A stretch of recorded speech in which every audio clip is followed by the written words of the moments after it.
People का यानी अश्वत्थ का वृक्ष और बरगद आदि का वृक्ष कहते हैं घर में क्यों नहीं लगाना चाहिए? क्या अश्वत्थ यानी पीपल पर भूत रहते हैं, प्रेत रहते हैं? तो देखिए, इसका वैज्ञानिक कारण तो ये है कि पीपल बरगद की जड़ें बहुत विशाल होती हैं। अगर आप घर के अंदर इनको लगाते हैं तो ये आपके घर को, ज़मीन को अंदर से धीरे धीरे खोखला करके घर को आपके कमज़ोर कर देंगे। घर आपका बहुत कमज़ोर हो जाएगा। इसका कारण यही है क्योंकि बहुत विशाल वृक्ष होते हैं ये, और एक बार लगने के बाद में अंदर जब जड़ें फैल जाती हैं तो बहुत विस्तृत हो जाती हैं और इनको निकालना एक तरह से नामुमकिन हो जाता है।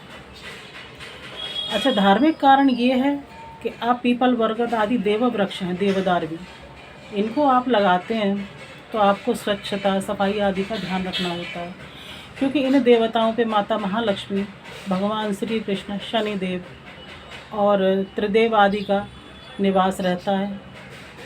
तो अश्वत्थ देव यानी पीपल में भूत प्रेत रहने के सवाल पर तो ये बात है कि अगर आप साफ़ सफाई नहीं रखेंगे तब तो फिर प्रेत आदि इस पर, पीपल पर आकर रहेंगे ही, क्योंकि जहाँ गंदगी होगी वहाँ पर नकारात्मक ऊर्जा का निवास होता ही होता है।